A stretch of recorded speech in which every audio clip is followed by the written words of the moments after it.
감사하며 기도하옵나이다. 아멘. 예수님이 요한에게 침례를 받으시고 난 다음에 그때부터 3년간의 공생의 사역을 시작하셨습니다.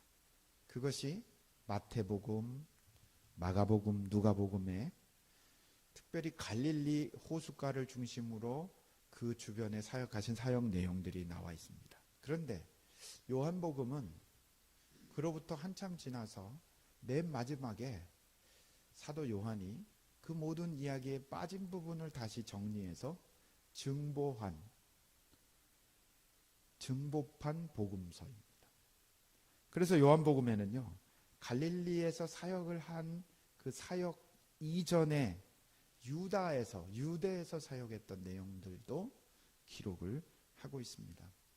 오늘 함께 읽은 말씀 22절에 보면 그 뒤에 예수께서 제자들과 함께 유대 지방으로 가셔서 거기서 그들과 함께 지내면서 침례를 줬다, 이렇게 기록하고 있습니다.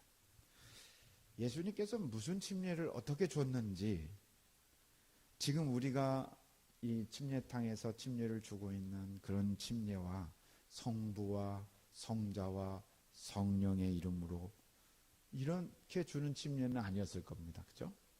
예수님 자신이 성자 예수 그리스도인데, 그럼 뭐냐? 잘 모르겠습니다. 그러나 우리 눈에도 예수님의 제자들이 무슨 침례를 줬을까 궁금하고 의아한 것처럼, 당시 침례 요한의 제자들이나 그 주변 백성들이 생각할 때에도, 유대인들이 생각할 때에도 그게 좀 이상하고 의문이 들었던 것 같습니다. 그래서 유대인이 침례 요한의 제자들을 찾아와 가지고 이 정결 예법, 예수님이 주고 있는 물속에 집어넣었다가 빼는 이 정결 예법에 대해서 논쟁이 벌어졌다, 이렇게 오늘 성경은 말하고 있습니다. 25절 같이 한번 볼까요? 시작. 요한의 제자들과 유대 사람 사이에 정결 예법을 두고 논쟁이 벌어졌다. 자세히 무슨 내용을 어떻게 논쟁을 벌였는지는 모르지만 이런 겁니다. 니네 선생 침례 요한도 침례를 주고 있고 예수라는 사람도 침례를 주고 있는데 그 두 침례가 어떤 차이가 있냐? 그러니까 우리 침례 요한이 주는 침례는 이렇고 예수는 어떻고 막 이런저런 얘기들이 오갔을 겁니다. 그런데 얘기 가운데 보니까 예수님께 침례를 받으려고 모이는 사람들이 적지 않은 인파가 몰려들고 있다, 이런 얘기가 나온 것 같습니다. 그러니까 이제 이런 얘기를 듣고 보니까요, 침례 요한의 제자들이 기분이 좋겠습니까? 안 좋겠습니까? 별로 좋지는 않겠죠. 그러니까 마음이 급해가지고 침례 요한에게 얼른 달려왔습니다. 그러면서 이런 얘기를 하는 겁니다. 26절. 요한의 제자들이 요한에게 와서 말하였다. 랍비님 보십시오. 요단강 건너편에서 선생님과 함께 계시던 분, 곧 선생님께서 증언하신 그분이 침례를 주고 있는데 사람들이 모두 그분에게 모여듭니다. 아니, 자기가 존경하고 따르고 있는 선생님, 그런 제자, 그 선생님의 제자들이 느낄 수 있는 감정, 동감이 되지 않습니까? 여러분도 기왕에 신앙생활하는 우리 샬롬몬 교회가 딴 교회에다 부흥했으면 좋겠죠? 예, 그죠? 똑같은 마음입니다. 기왕이면 내가 출석하는 교회가 올 때마다 자리가 하나씩 채워지고 부흥하기를 원하는 거죠. 그런데 얘기를 듣다 보니까 어떻습니까? 이게 교회가 날마다 부흥하면 좋겠지만 여기서 신앙생활을 하던 사람이 나가가지고 남목사한테 믿음을 배워가지고 나가가지고 개척을 했는데 여기 있는 사람들이 다 그쪽에 가더라. 좋은 소식입니까? 나쁜 소식입니까? 썩 기분 좋은 소식이 아니라는 거죠. 이때 침례 요한이 그런 얘기를 보고 하니까 침례 요한이 대답을 하는데요. 이 침례 요한의 대답이 너무나 저 같은 사람은 흉내낼 수 없는 너무나도 훌륭한 대답을 하는데 존경하지 않을 수 없는 그런 대답을 합니다. 뭐라고 대답합니까? 30절입니다. 30절 시작. 그는 흥하여야 하고 나는 쇠하여야 한다. 여러분, 얼마나 놀라운 고백입니까? 평생 간직할 만한 말씀입니다. 예수라는 사람이 지금 저기서 침례를 주고 많은 사람들이 그를 따르는데 침례 요한이 뭐라 그런다고요? 그래, 그렇다.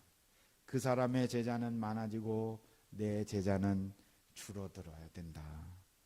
그 사람은 흥해야 되고 나는 망해야 된다. 나는 사라져야 된다. 그 사람이 유명해져야 되고 나는 무명인으로 돌아가야 된다. 침례 요한이 이런 얘기를 할 수 있는 것이 저에게는 엄청난 충격이자 감격입니다. 어떻게 사람이 이런 말을 할 수 있을까?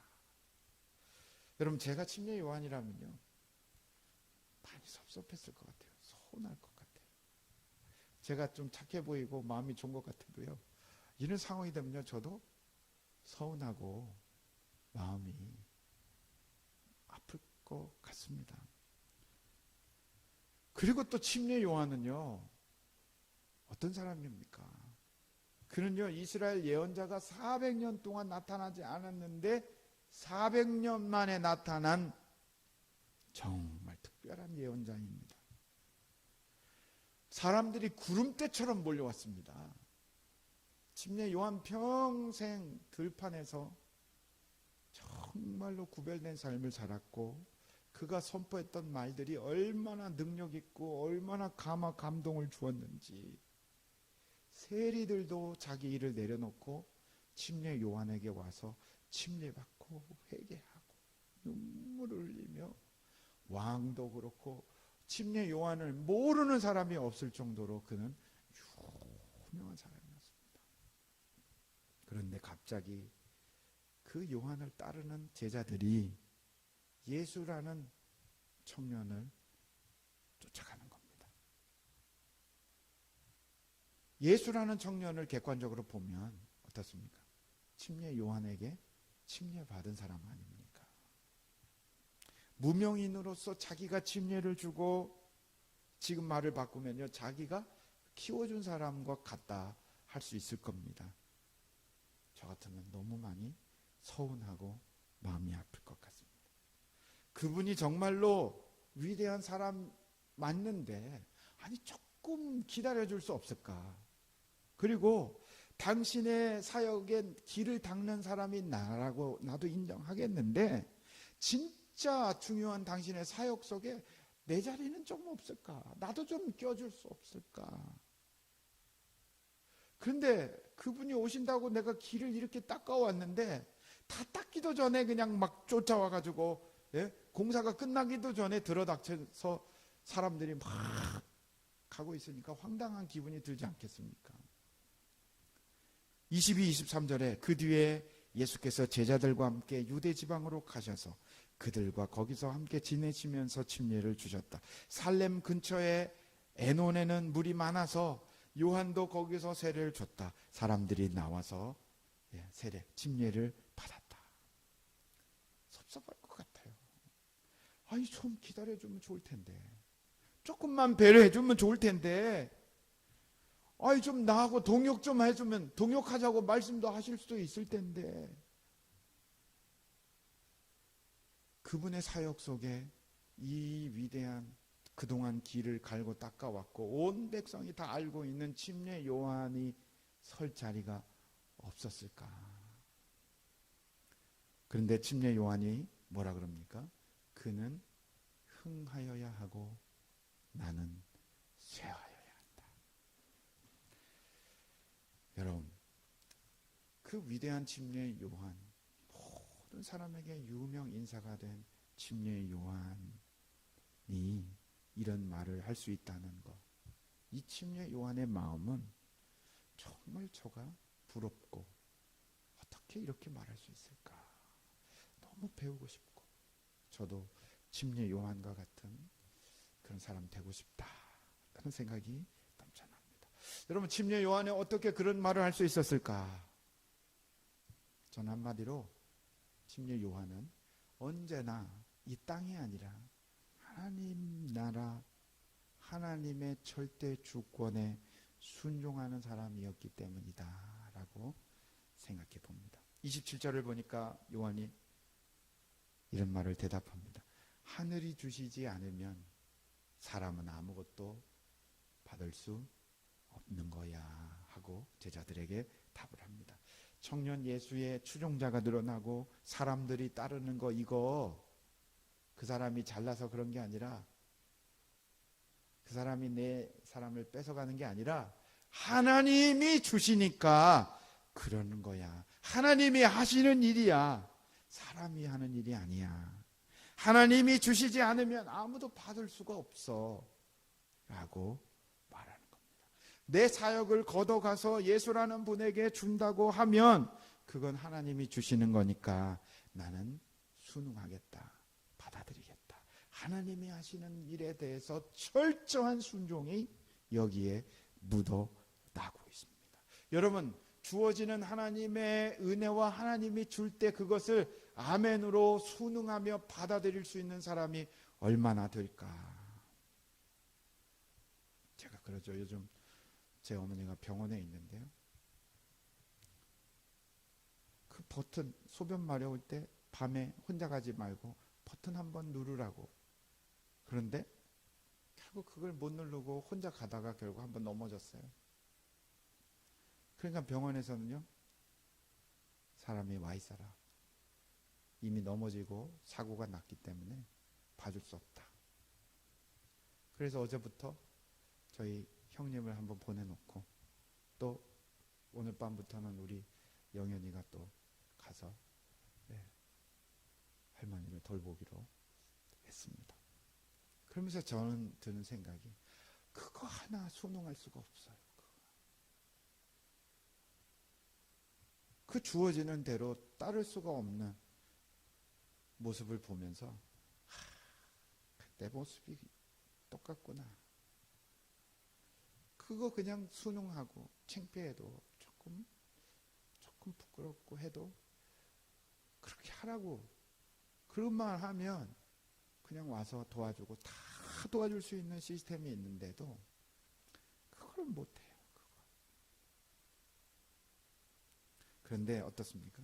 하나님이 주지 않으면 아무도 받을 수가 없다 하고 그것을 받아들이는 침례 요한을 보니까요, 와, 사람으로서 정말 이렇게 할 수 있는 사람이 또 있을까? 정말 침례 요한을 존경하지 않을 수가 없는 겁니다. 29절, 그러면서 이렇게 말합니다. 신부를 차지하는 사람은 신랑이다. 신랑의 친구는 신랑이 오는 소리를 들으려고 서 있다가 신랑의 음성을 들으면 크게 기뻐한다. 나는 이런 기쁨으로 가득 차 있다. 자기가 누려왔던, 자기를 따라왔던 모든 사람들이 전부 다 뭐라고요? 나는 들러리고 이제 신랑이 나타난 거다.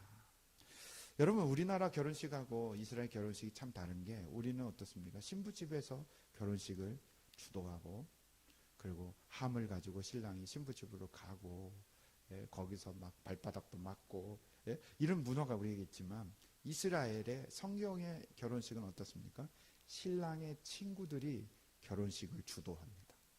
그래서 신부를 잘 그 신부집에 잘 이렇게 모시고 안전하게 지켰다가 신랑이 나타나면요, 신랑의 친구들, 베스트맨이 신부를 모시고 다 행차해가지고 둘이 준비된 신방에 들어가서 신랑 신부가 도란도란 얘기하고 있는 모습을 보면서 기뻐하는 거예요. 결혼식이 이렇게 성공적이다. 그러니까 결혼의 모든 시작부터 마지막 피로연까지 신랑의 들러리, 이 베스트맨이 전부 다 결혼을 주도하고 진행하는 겁니다. 그래서 이스라엘은 밤에 결혼 예식을 행하는데 신부 집에 가서 이 들러리들이 신부를 데리고 안전하게 에스코트 해가지고 딱 신랑에다가 연결해 주는 거죠. 이때 나는 이런 기쁨으로 가득 차 있다. 내가 이스라엘의 그 역사 쓰임 가운데서 내가 주연은 아니었지만 이제 나는 들러리로 만족한다 하며 들러리, 신랑의 친구들, 그러면서 침례 요한은 자기가 있던 자리에서 싹 빠져서 온 백성에게 유명인사로 주목받았던 그 자리에서 뒤로 물러나서 예수님을 딱 올리고 예수님이 신랑으로서 제대로 온 거다. 나는 이 기쁨으로 충만하다. 여기서 내가 기뻐하겠다. I will. 미래형이 아니라 나는 이미 이 기쁨으로 충만하다. 과거형으로 쓰고 있다는 것이 너무나도 더 놀라운 사실입니다. 이 침례 요한은요, 하나님의 섭리를 깨달은 사람입니다. 하늘나라, 이 땅이 아니라 하늘나라의 섭리와 하나님에 대해서 절대 주권을 인정하지 않으면 이런 일을 할 수가 없습니다. 어떻게 보면 세상적으로 보면 자기 라이벌 아닙니까? 자기의 경쟁자와도 같은 예수의 사역이 살아날 때 사촌이 땅을 사면 배가 아픈 게 인지상정인데, 그죠? 그런데 한마디로 침례 요한은요, 하늘나라, 하나님의 나라에 대한 정열이 너무나도 크고 너무나도 확실했기에 침례 요한이 이렇게 하나님 나라의 섭리에 순응할 수 있고 질투가 날 수밖에 없는 상황인데도 오히려 기뻐할 수 있는 이유가 뭐냐? 그는 이 세상 것을 보는 게 아니라 하나님 나라에 대한 소망, 확신으로 가득 차 있기 때문이다 말할 수 있을 것 같습니다. 하나님 나라가 선포되고 하나님 나라가 확장된다면 누가 유명하고 누가 어떻고 잘 살고 못 살고 아무 상관이 없다. 여러분, 하나님 나라만 커질 수 있다면요, 다른 교회가 부흥하고 저 교회가 많아지고 전혀 문제 없다는 거. 하나님 나라가 커지는 거니까. 저도 요즘 그런 마음을 갖고 다른 교회들, 그래서 제가 우리 침례교 총회장이 된 우리 교단의 총회장이 된 함께하는 교회가 우리 지방회거든요. 나이도 저랑 거의 연배입니다. 근데 그분이 총회장이 되고 교회가 막 건축이 되고 하는데 제가 부럽기보다는요, 축복이 나오는 거예요. 축복하고 아침에 운전해서 갈 때마다 그 교회가 보이거든요. 그럼 축복하고 기도하고 이렇게 올 한 해 지금 총회장으로서 사역을 하고 교회가 잘 되어가고 있는데 축복합니다. 여러분, 우리가 종종 얘기하죠. 예수 믿는 사람, 이미 다른 교회에서 예수 믿는 사람이 우리 교회에 오는 거는 좀 사양하고 지양하고, 안 믿는 사람이 예수 믿어야 그게 발전이고 하나님 나라가 확장되는 것입니다. 그래서 내가 못하는 사역을 다른 목사님이 잘하면 그분을 축하해드리고 도와드릴 수 있는 마음을 가지려고, 침례 요한 같은 마음 가지려고 간절히 주님께 소원하고 바라는 마음이 있습니다. 주님은 흥하여야겠고 나는 쇠하여야 하리라. 우리 성도님 여러분들도 이런 마음, 하나님의 나라를 바라보는 마음, 어떻게든지 하나님 나라가 확장된다면 괜찮아, 나는 부족해도 괜찮고 연약해도 괜찮고 하늘나라가 결국 커지고 확장되면 그게 되는 거지 하는 마음으로 지금의 우리의 주어진 삶을 볼 수 있기를 바랍니다. 그런데 이런 정열, 이런 확신은 어디서부터 생길까? 우리 예수님이 어떤 분인지를 알면 거기에서부터 생겨날 수 있습니다. 그래서 제가 종종 기도 요청을 했죠. 남 목사가 조금만 더 예수님을 알아갈 수 있도록, 예수님이 어떤 분인지 더 많이 알아가면 그렇게 된다는 겁니다. 31절부터 36절까지 말씀에는요, 예수님과 침례 요한을 비교해서 설명하고 있습니다. 그게 오늘의 말씀의 결론 부분인데요. 31절에 보면 말합니다. 같이 볼까요? 위에서 오시는 이는 모든 것 위에 계신다. 땅에서 난 사람은 땅에 속하여서 땅의 것을 말한다. 하늘에서 오시는 이는 모든 것 위에 계시고 자기가 본 것과 들은 것을 증언하신다. 그러나 아무도 그의 증언을 받아들이지 않는다. 여기서 이 책 저자인 사도 요한이 말하고자 하는 게 뭡니까? 사도 침례 요한이 너무나도 유명하고 400년 만에 나타난 정말로 특별한 예언자인 것은 맞지만, 침례 요한이 위대하다 할지라도 예수님이 말했죠. 여자가 낳은 자 중에는 이보다 큰 자가 없다 할 만큼 침례 요한은 정말 위대한 마지막 선지자였습니다. 그렇지만 그 역시 땅에서 난 자일 뿐이고, 하늘에서 내려온 자는 누굽니까? 예수 그리스도입니다. 침례 요한, 이 땅에 살아있는 모든 사람, 위대한 사람 있을지라도 예수님과 비교하면 다르다는 것입니다. 우리 주님은 하늘에서 오신 분이기 때문에 하늘의 일을 말할 수 있는 유일한 한 분입니다. 그게 바로 31절 말씀입니다. 위에서 오시는 이는 모든 것 위에 계신다. 땅에서 난 사람은 땅에 속하여서 땅의 것을 말한다. 하늘에서 오시는 이는 모든 것 위에 계시고, 지금 하늘과 땅 얘기를 하는데요, 이분이 만약 오늘날 현대에 와서 얘기한다면요, 이렇게 말했을 거예요. 땅이라는 것은 가시세계, 우리가 살아가는 이거고요, 하늘은 영적 세계로 표현했을 것입니다. 가시세계, 이 땅 물리 세계에서 태어난 사람은 땅의 것을 말하지만 영적 세계에서 오신 분은 그 길에 대한 이야기를 할 거다. 여러분, 우리가 이해하고 살아가는 우리 눈에 보이는 이 공간은 어떻습니까?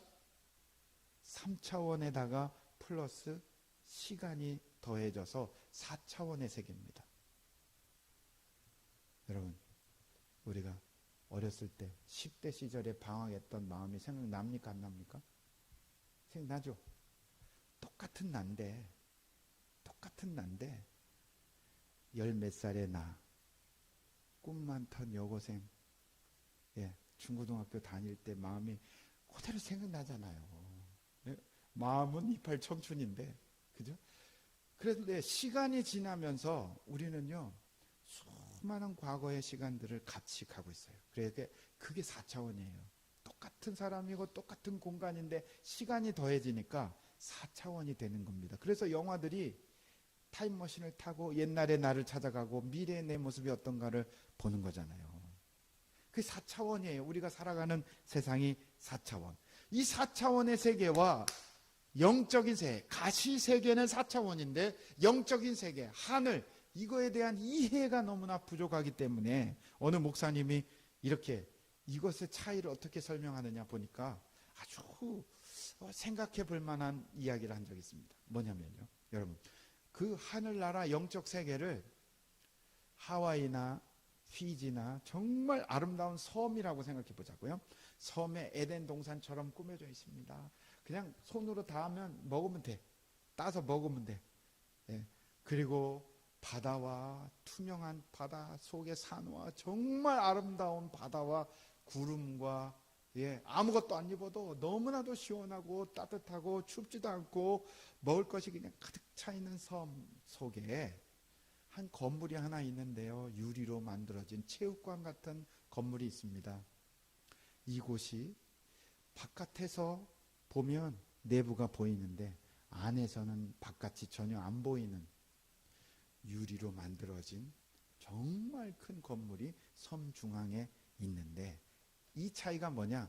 그 섬이 영적 세계라면 우리가 사는 가시 세계는요, 유리로 만들어진 한 체육관 같은 큰 건물 안에 있습니다. 이 속에서 태어나고 이 속에서 아이 낳고 이 속에서 살고 있어요. 그래서 유리벽을 관통해서 태양을 보다 보니까요, 우리는 밝아 보이지만 사실은 원래 빛보다는 침침해져 있는 거예요. 유리벽을 통과한 그곳에 빛과 그 속에서 살아가고 있는 모든 환경과 삶이 있는데, 여기서 태어나서 여기서 살아가고 여기서 죽는 그런 세계입니다.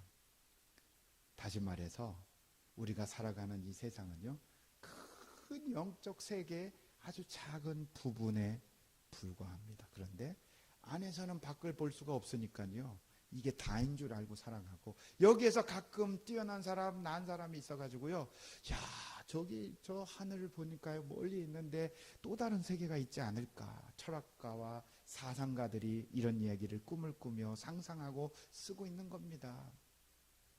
그런데 하늘에서 오신 분은요, 바깥에서 영적인 세계에서 이 안으로 들어오신 분이야말로 하늘의 일과 영적인 세계를 얘기해 주지 않겠습니까?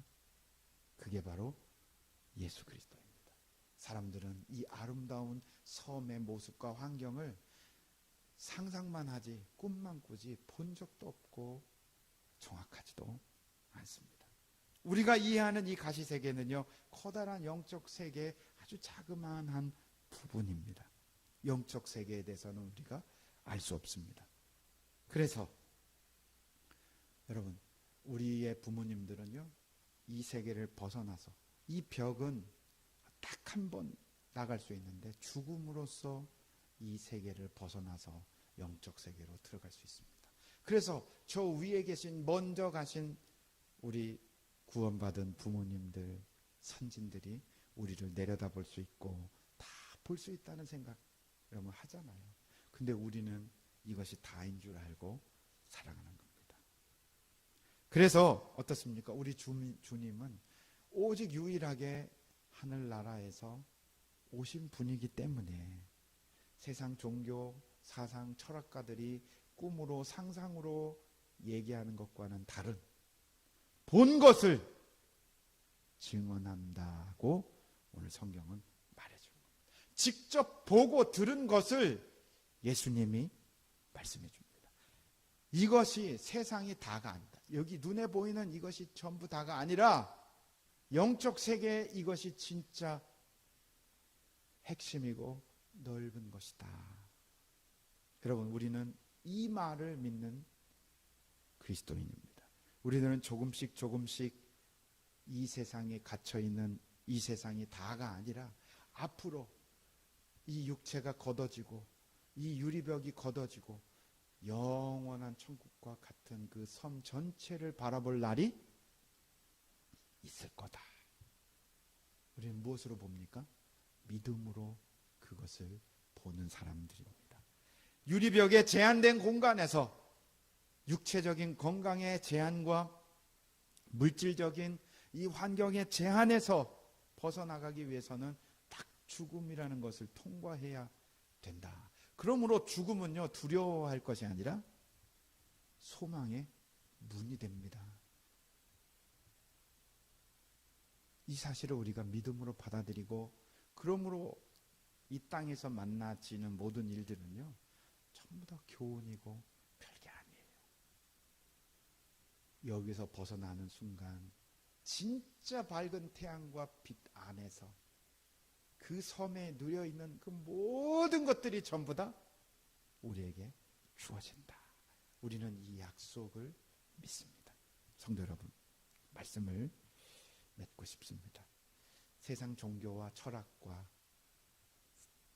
이 사상들은요, 유리벽 속에서 그것을 상상한 사람들의 이야기들일 뿐입니다.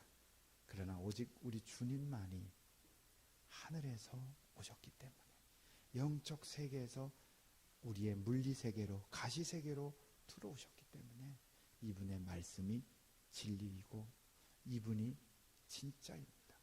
어떻게 그것을 믿을 수 있습니까? 그 예수님은 부활하셨기 때문입니다. 죽으셨다가 부활하셨기 때문입니다. 인류 역사 가운데 사람이 죽었다가 살아난 사람이 단 하나도 없습니다. 전부 다 무덤으로 끝이 납니다. 그런데 예수님은 죽으셨다가 부활하셨고, 그리고 지금도 살아계시는 줄 믿습니다. 예수님의 부활의 사건을 믿는 순간 우리는요, 영원한 세계, 영적 세계, 하늘나라를 믿을 수가 있습니다. 우리는 하나님께서 이분을 보내셨다는 사실을 믿을 수 있고, 죽은 다음에 이분이 약속해 주신 대로 우리도 그 세상 속에 들어간다는 것을 믿을 수 있습니다. 우리는요, 너무나도 작은 세계입니다. 우리는 더 큰 세계, 더 아름다운 세계, 영안으로 보면, 눈에 보이는 한계를 넘어서 영적인 눈으로 보면 펼쳐질 그 나라 천국을 하나님이 약속해 주셨고, 그것을 믿기 때문에 오직 예수님만을 통해서 그 나라에 간다는 사실을 믿을 수 있습니다. 35절에 보면요, 아버지는 아들을 사랑하셔서 모든 것을 아들의 손에 맡기셨다. 아버지는 아들을 믿는 자에게는, 믿는 사람에게는 영생이 있다. 그 아들에게 순종하지 않는 사람은 생명을 얻지 못하고 도리어 하나님의 진노를 산다. 어떤 분들은 말합니다. 아니, 하나님도 알겠고 천국도 나 믿어. 근데 왜 꼭 예수님이 중간에 껴? 왜? 이렇게 말하는 사람이 있습니다. 예수님이 왜 개입하는지 나 이해가 안 돼. 하나님도 나 믿고 천국도 믿어. 예수님이 왜 필요하냐고. 이런 얘기를 하는 분이 있습니다. 그런데 무슨 말이냐? 오늘 본문에 말하죠. 하나님이 예수님께 위임을 해주셨기 때문입니다. 성경에 보면요, 하나님을 본 사람도 없다고 이야기합니다. 보는 순간 어떻게 돼요? 죽은 거잖아요. 예수님께서 하나님이 어떤 분이라는 것을 구체적으로 가르쳐 주기 위해서 인간으로 오셨다고 성경은 말합니다. 그래서 하나님은요, 예수님께 모든 것을 다 위임해 주셨습니다. 우리 인간 사회에서도요, 회장님 만나려면 회장실에 바로 열고 들어갑니까? 어떡하죠? 예약을 하고 비서실에 허락을 받고 이렇게 들어가지 않습니까? 만약에 회사에 입사한 말단 사원이 사장님실에 그냥 무턱대고 올라가가지고 똑똑 들고 사장님 하고 들어갈 수 있겠습니까? 못 들어가요. 못 들어가. 그 중간에 단계가 얼마나 많은지, 평생 사장님을 그냥 이렇게 강단에서 말하는 사장님을 만날 뿐이지 개인적으로 직접 못 만나잖아요. 이건희 회장을 삼성에 들어갔다 해서 이건희 회장하고 직접 대면해서 만나는 사원이 얼마나 있겠습니까? 멀리서 연단에 서 있는 사장님, 그 만나려면요, 아무나 못 만나요. 마찬가지입니다. 예수님인 하나님께서 모든 권한을 예수님께 다 위임해 주셨기 때문에 예수님을 통하지 않고는 그 나라에 갈 자가 없다는 겁니다. 내가 곧 길이요 진리요 생명이니 누구든지 나를 통하지 않고는 아버지의 나라가 들어갈 자가 없다. 결론적으로, 그러면 어떻게 하면 우리 주님께서 내 생활에, 내 삶의 중심이 되게 할까? 예수님이 내 삶의 중심이 되면 예수님을 통해서 그 나라에 연결된 삶을 살아갈 텐데 어떻게 살 수 있을까? 어떻게 하면 나도 침례 요한 같은 하나님 나라의 가치를 두고, 눈에 보이지 않는 하나님 나라 영적 세계의 가치를 두고 정열적으로 이 땅에 속하는 게 아니라 하나님 나라에 속한 삶을 살 수 있을까? 세 가지를 기억해야 됩니다. 첫 번째는요, 예수님이 나를 위해 죽으셨다는 예수님의 죽으심을 날마다 생각해야 합니다. 주님이 나를 위해 죽으셨어요. 그러므로 내 모습만 보지 마시고 나를 대신해서 내 모든 허물을 전부 다 덮어주시고 갚아주시고 완전히 이미 결산을 끝냈다는 사실을 믿으셔서 나의 부족함을 보지 말고 나를 위해 죽으신 예수님을 생각하며 당당하고 예수님 수준으로, 예수님이 나를 위해 죽으셨는데 왜 네가 나를 무시하느냐, 예수님을 바라보며 예수님께 초점을 맞추고 예수님을 의지하며 나아가십시오. 내 가난과 무능과 내 연약함에 머물러 있지 마시고 그런 나를 위해 죽으신 예수님을 묵상하고 예수님 수준으로 살아가셔야 합니다. 두 번째로, 예수님의 부활을 항상 생각합니다. 왜요? 죽음으로 끝나지 않았기 때문입니다. 승리하셨습니다. 이미 우리는 주님의 부활로 승리함으로 삶을 이어가고 있습니다. 부활하신 주님의 승리를 생각하며 기적을 생각하고 주님이 바꾸시면 얼마든지 바꿀 수 있다는 믿음으로 세상을 보셔야 합니다. 부활이 우리 생활의 중심이 되어야 합니다. 기독교와 다른 종교와 다른 점이 무엇입니까? 윤리적인 거라면 다 비슷할지 몰라도 사랑해라, 도와줘라, 희생해라 비슷할지 모르지만 우리 기독교에는요 완전히 바꾸는 능력이 있습니다. 예수님이 부활하신 걸로 죽으심으로 끝이지 않고 부활해서 영원한 삶으로 살아계셔서 함께 있다는 겁니다. 부활의 능력은 지금도 역사하십니다. 그러므로 할 수 있다. 늘 선포하고 하나님이 하시면 할 수 있다는 믿음이 우리에게 있어야 합니다. 그리고 마지막으로 우리 삶에 주님이 맡기신 사명이 살아있어야 합니다. 그 뭡니까? 예수님 마지막 승천할 때 우리에게 맡기신 위대한 명령, 영혼을 구원하여 제자 삼으라는 그 위대한 명령을 우리가 늘 마음속에 두어야 합니다. 그래서 하늘과 땅의 모든 권한을 내게 주신 그 권한으로 너에게 말하노니, 어떻게 해요? 아버지와 아들과 성령 이름으로 칭례를 주고 내가 너에게 분부한 모든 것을 가르쳐 지키게 하라. 성경 공부도 해야 합니다. 봉사도 물론 해야 합니다. 그러나 더 중요한 건 뭡니까? 영혼 구원하는 일에 우리가 가야 합니다. 그리고 요한복음의 뒷부분에 가면요, 그러면서 사랑의 공동체를 이루어가라고 명령했습니다. 이것이 주님의 소원입니다. 영혼을 구원해서 제자 삼아서 사랑의 공동체를 만들어가는 것. 혼자 자연인으로 산속에 들어가서 사는 게 요즘 가장 많이 보는 채널이라면서요. 많이 보는 채널 중에 하나라면서요. 천국 아니거든요. 사랑의 공동체를 이뤄가는 겁니다. 여러분, 그래서 초자연적 역사, 샬롬온 교회 그런 초자연적 역사, 도저히 사랑할 수 없는 사람을 사랑하게 되고 용서할 수 없는 사람을 용서하게 되고 도저히 사람의 힘으로는 이룰 수 없는 일들을 이루어가는 그런 일들을 날마다 경험하며 나아가는 삶, 이것이 예수님의 죽으심과 부활과 주님의 마지막 명령을 생각하며 사는 삶이라고 말할 수 있겠습니다. 사랑하는 여러분, 오늘 주님의 나라가 확장되는 일에 영혼 구원에서 교회가 커지고 하나님 나라가 확장되는 일에 관심을 두시고 이 땅에서의 자그마한 일들은요 곧 끝날 것이기 때문에 거기에 머물러 있지 마시고 오늘 주님의 능력이 형통한 역사로 변화되는 저와 여러분 되시기를 주의 이름으로 축원합니다.